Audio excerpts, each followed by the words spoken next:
There are moments that split your life in two, before and after. For Mitchell Chin, that moment came on a Tuesday in November when a 6-year-old girl crashed into him on a sidewalk in Chicago and whispered 2 words that would unravel everything he thought he knew about himself. Hide me. Not help me, not please, just hide me. Like she'd already learned that asking for help was pointless, but maybe disappearing was still possible.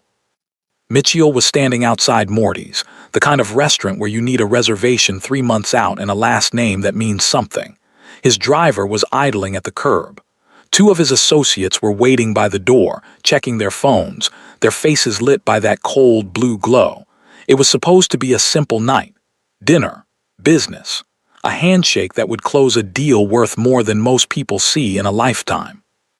Then this kid in a pink puffer jacket, too thin for the weather, too small for the world, came running around the corner like something was chasing her. And maybe something was. She wasn't looking where she was going.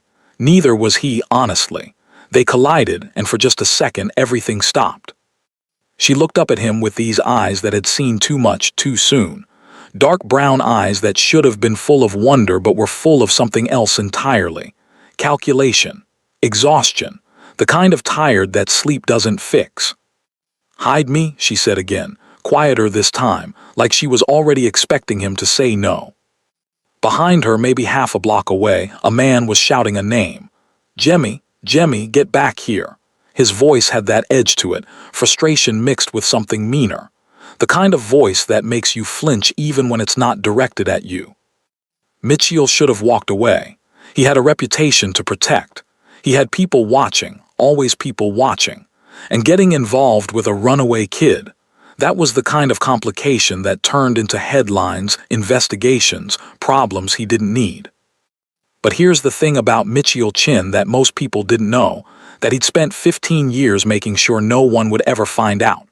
Somewhere underneath the expensive suits and the controlled voice and the carefully managed empire, there was still a part of him that remembered what it felt like to be small and scared and desperate for someone, anyone, to just stop, to see you, to choose you. He looked down at Jemmy. She wasn't crying. That's what got him. 6 years old and not a single tear, just this quiet, desperate hope that she was trying very hard to hide. Get in the car, he said.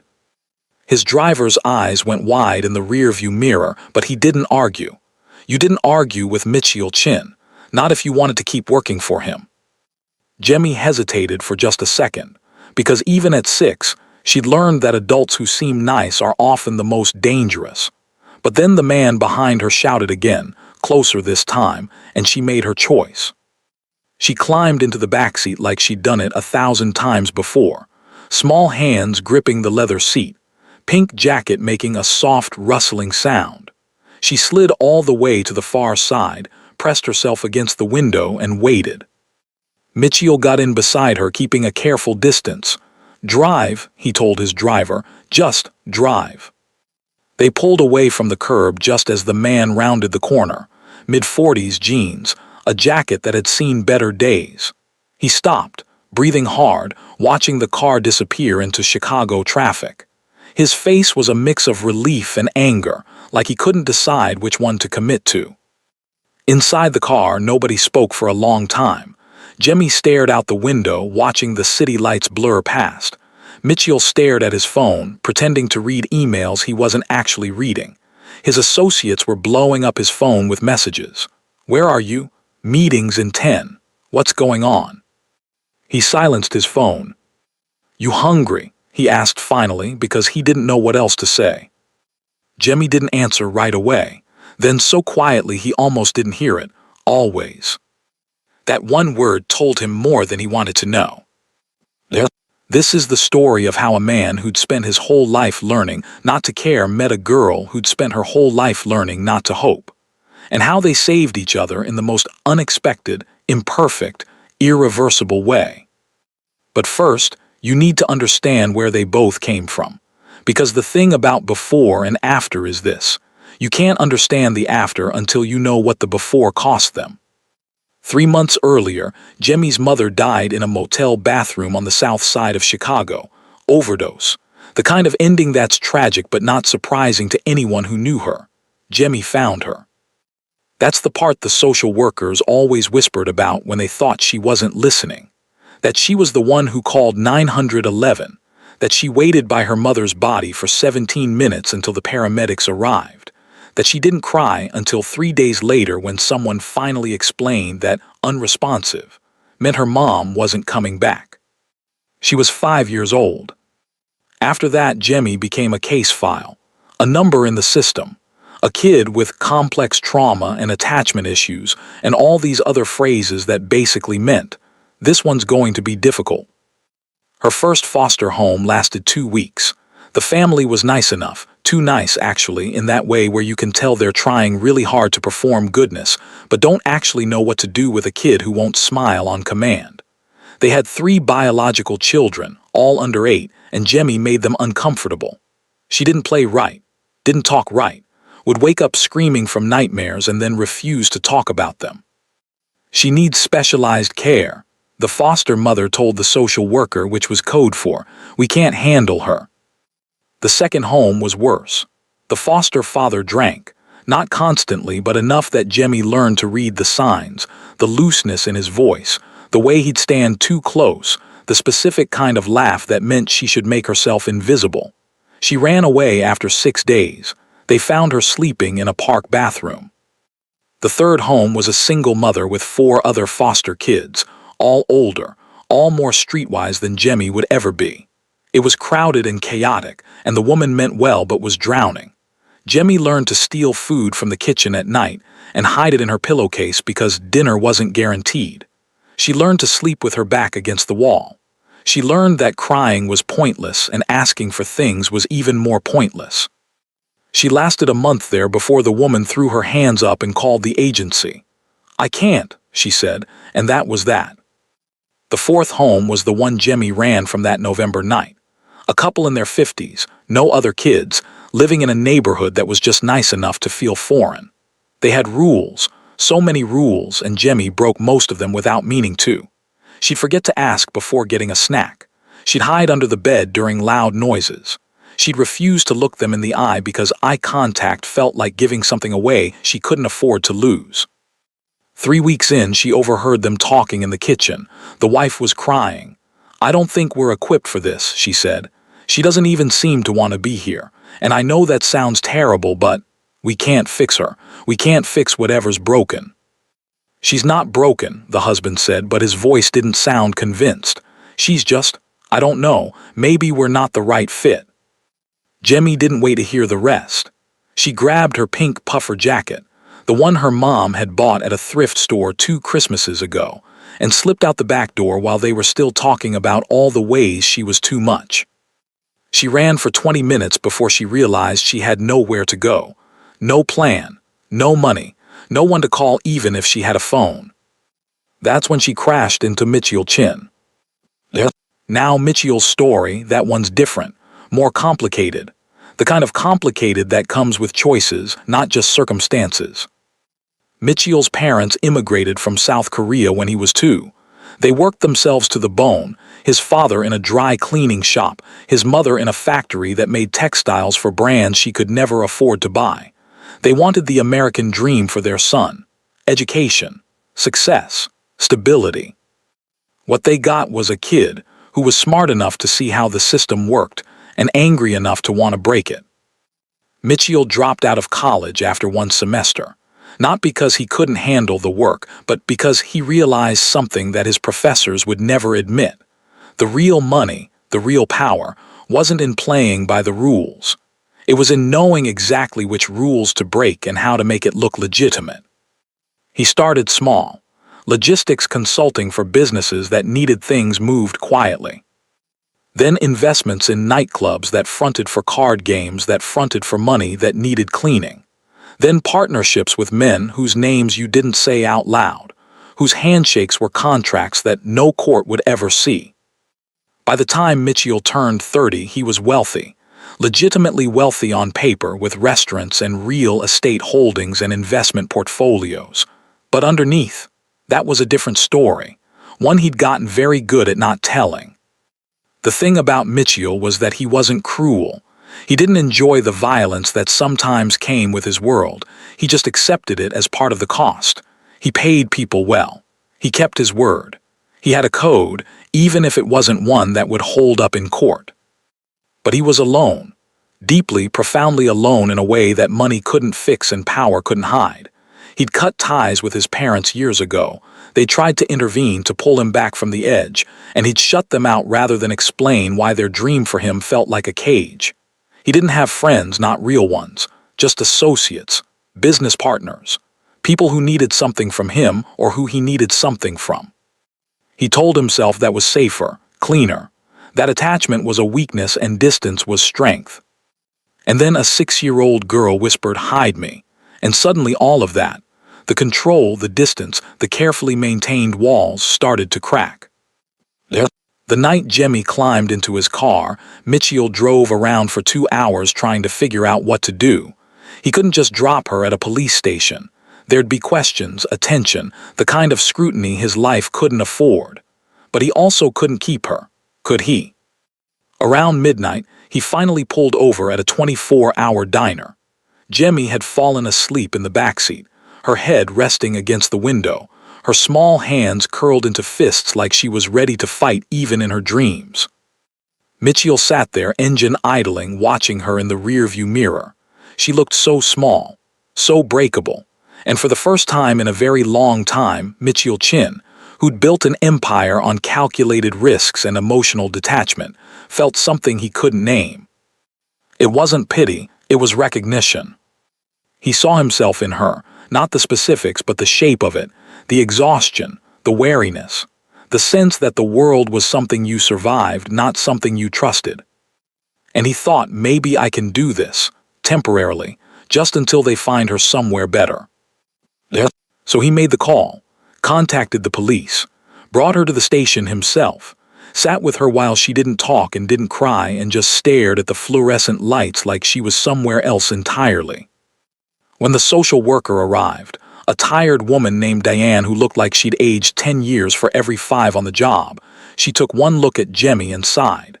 "She's been through 4 placements in 3 months," Diane said. "She's been labeled high risk. Attachment disorder, they think, though she's never been formally evaluated." "What does that mean?" Mitchell asked. "It means no one wants her," Diane said bluntly. "It means she'll probably end up in a group home until she ages out of the system.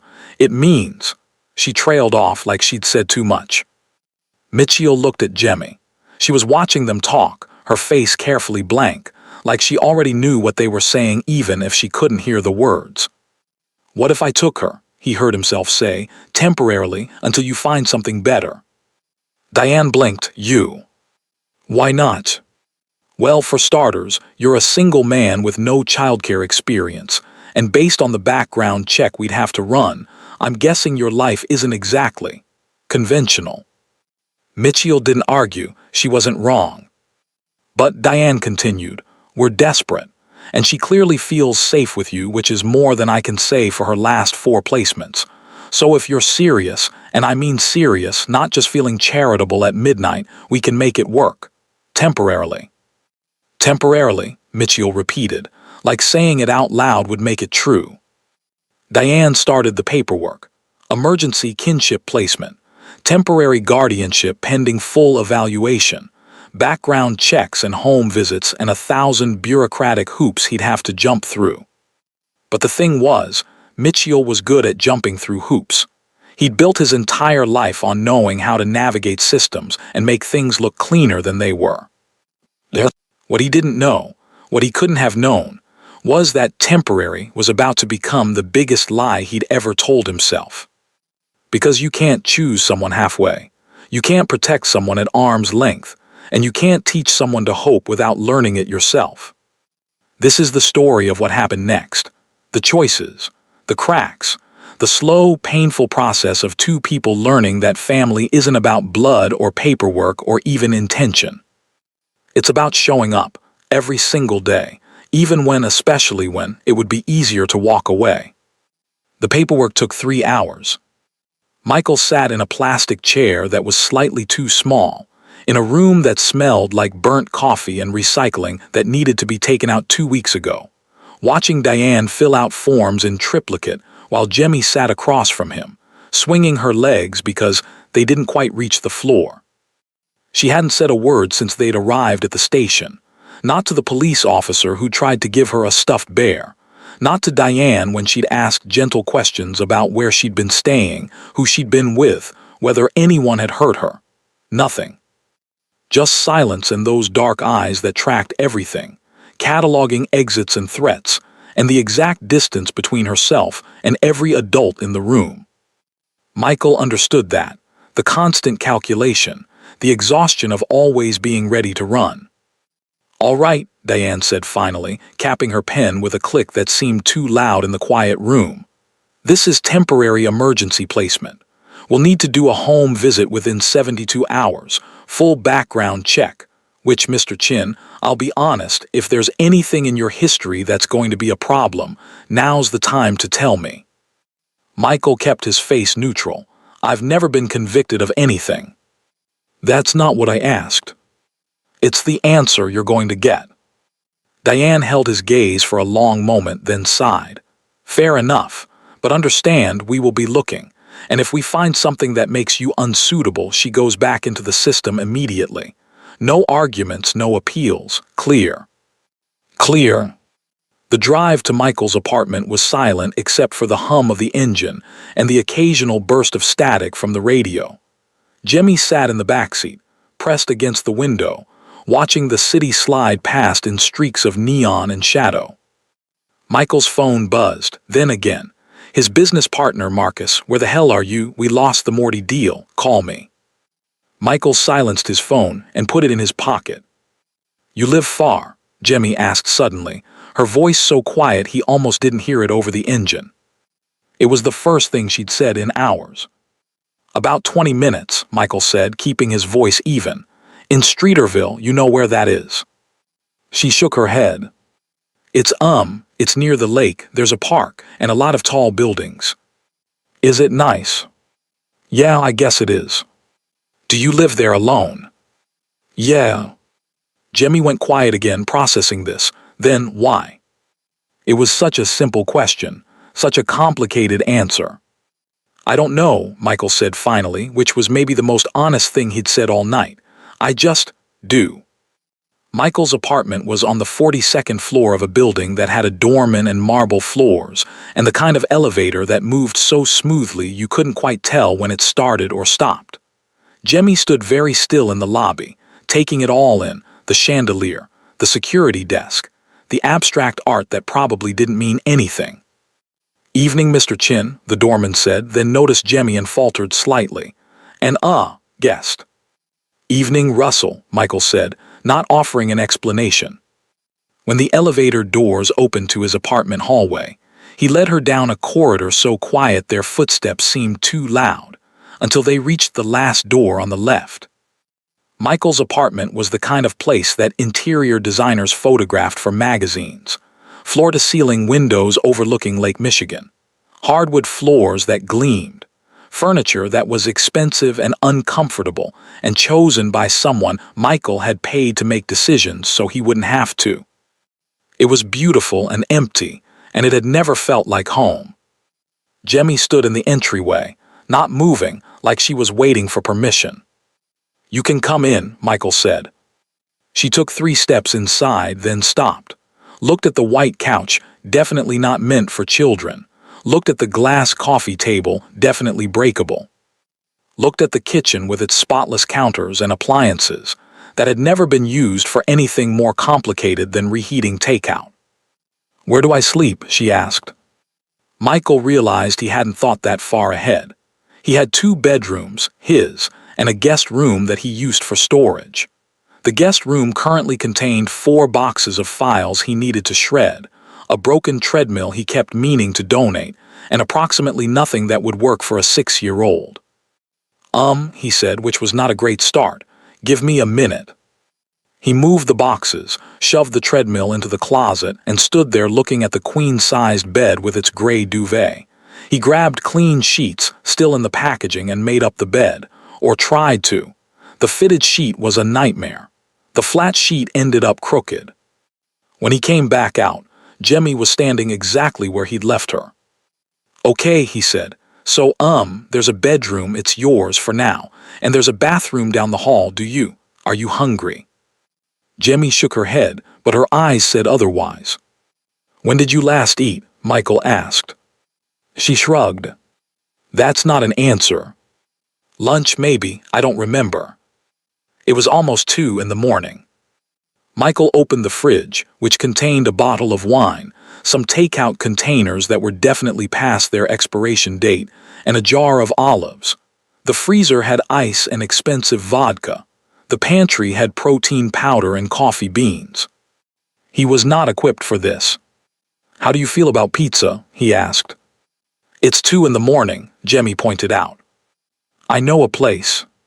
20 minutes later, they ate at the kitchen island. Jemmy took small bites, careful and controlled, like she'd learned not to draw attention to how hungry she was. "This is really good pizza," Jemmy said after her third slice. "Yeah, they do good work." "Do you eat here a lot?" "No, I'm usually out work business meetings." Jemmy nodded. "What kind of business?" That was a question Michael didn't know how to answer honestly. "Different things," he said finally. "Restaurants, real estate, it's boring." They finished eating in silence. Michael cleaned up while Jemmy sat very still, watching him like she was trying to figure out the rules of this place. "You should probably get some sleep," Michael said. "Do you need pajamas or?" Jemmy looked down at her clothes, jeans and a t-shirt and the pink puffer jacket she still hadn't taken off. "I don't have anything else," she said quietly. Right, because she'd run away with nothing. "I can find you a t-shirt if you want." "A t-shirt would be good." He grabbed one of his undershirts, plain white, way too big for her but clean. Jemmy took it without comment and disappeared into the guest room. Michael stood in the hallway, listening to the sounds of her moving around. Water running in the bathroom, the creak of the bed, then silence. He should go to bed. He had calls to make in the morning, damage control to do, a business empire that was probably starting to wonder what had happened to him. But instead he stood there in the hallway of his empty apartment that suddenly didn't feel quite so empty. Michael didn't sleep. He lay in his bed, staring at the ceiling, listening to the unfamiliar sounds of someone else in his space. Around 4 in the morning, he heard Jemmy get up, heard her footsteps in the hallway, soft, hesitant, heard her stop outside his door. He held his breath, waiting. She didn't knock, didn't come in, just stood there for maybe 30 seconds, then went back to her room. Michael wondered what she'd been looking for, reassurance that he was still there, permission to ask for something, an escape route. Something about it, the quietness of it, the loneliness, made his chest hurt in a way he hadn't felt in years. Around 6, he gave up on sleep and got up, made coffee, checked his phone and found 17 missed calls and twice as many texts. He ignored all of them. At 7, Jemmy appeared in the kitchen doorway, wearing his t-shirt like a dress. "Morning," Michael said. "Morning. You sleep okay?" She shrugged. "I don't really sleep okay anywhere." That honesty, that casual acknowledgement of trauma, Michael didn't know what to do with it. "You want breakfast?" he asked. "What do you have?" Michael opened the pantry again. The contents had not magically changed overnight. "I can order something, or we can go out. There's a diner a few blocks away." "Can we go out?" Jemmy asked. "I don't really like being inside all the time." "Yeah, sure, you need clothes." That became the first problem of the day. Jemmy had nothing but what she was wearing, and Michael had no idea what 6-year-old girls wore or where to buy it. He did a quick search. There was a Target about a mile away that opened at 8. "All right," he said. "Change of plans. We're going shopping first, then breakfast." Jemmy's eyes widened slightly. "Shopping?" "Yeah, you need stuff, clothes and things." "I don't have any money." "I know, I'm buying it." She looked at him like she was trying to figure out the catch. "Why?" "Because you need clothes, Jemmy, and you're staying here, so, yeah." She didn't argue, but she didn't look convinced either. Target at 8 in the morning was surprisingly crowded. Parents with screaming toddlers, elderly people walking laps for exercise. Michael felt completely out of his depth. The girls' clothing section was overwhelming. Racks and racks of colors and patterns and sizes that all seemed random. Michael stood there, holding a shirt with a cartoon character he didn't recognize, and realized he had no idea what size Jemmy wore. "Do you know your size?" he asked. Jemmy shook her head. "Okay, let's just try some things." For the next 45 minutes, Michael learned more about children's clothing than he'd ever wanted to know. Jemmy was a size 6 in most things. She liked soft fabrics and dark colors. She hated anything with ruffles. Michael threw things into the cart without looking at prices. Jeans, leggings, t-shirts, a winter coat that was actually warm, sneakers, pajamas with dinosaurs on them because Jemmy picked them up and held them for a long moment before putting them back. "Get the dinosaurs," he said. "They're kind of expensive." "I don't care, get them." Jemmy put them in the cart, careful and reverent. At checkout, the total came to just over $400. The cashier looked at the pile of little girl clothes and then at Michael, and her expression shifted. Suspicious. "This all together?" she asked. "Yeah." She rang it up in silence, and Michael could feel her judgment. He wanted to explain. "She's staying with me. It's temporary. I'm not a creep." But he didn't owe this stranger an explanation. In the parking lot, Jemmy looked up at him. "People think you're weird," she said. "Probably. Because I'm black and you're not." Michael stopped walking. "Yeah, probably that too." "Does that bother you?" "Number, does it bother you?" Jemmy thought about it. "I don't know yet, I'll tell you later." They had breakfast at the diner, a place called Stella's that had been there since the 70s. Jemmy ordered chocolate chip pancakes. Michael ordered coffee and eggs he wouldn't finish. While they ate, Michael's phone buzzed. "Marcus again, we need to talk, now." Michael typed back, "Can't, something came up." "Marcus, what kind of something?" "Michael, personal." "Marcus, you don't have a personal life." Michael almost laughed. Fair point. He turned his phone face down and focused on Jemmy, who was eating her pancakes with the kind of focus that suggested she was afraid they might disappear. "You can have more if you want," Michael said. "I'm good." "Jemmy, you can have more." She looked at him, then at her plate, then back at him. "Okay, maybe one more order if that's okay." He flagged down the waitress and ordered another stack. "That's a lot of pancakes," Jemmy said. "You said you were hungry." "I said I wanted one more." "Then eat one and save the rest. We'll take them home." The word slipped out without him meaning it. Home, like his apartment was already her home. Jemmy didn't seem to notice, or if she did, she didn't comment. "What happens now?" Jemmy asked as Michael unlocked the car. "What do you mean?" "Like today, what do we do?" Michael realized he had absolutely no idea. He'd never taken care of a child before. "What do you usually do?" he asked. "I don't know. When I was with my mom, I just stayed out of the way. And in foster homes, there was always TV or other kids or rules. But I don't know what you do." Michael thought about his usual day. Wake up, work out, calls, meetings, more calls, deal with problems, come home late, drink, sleep.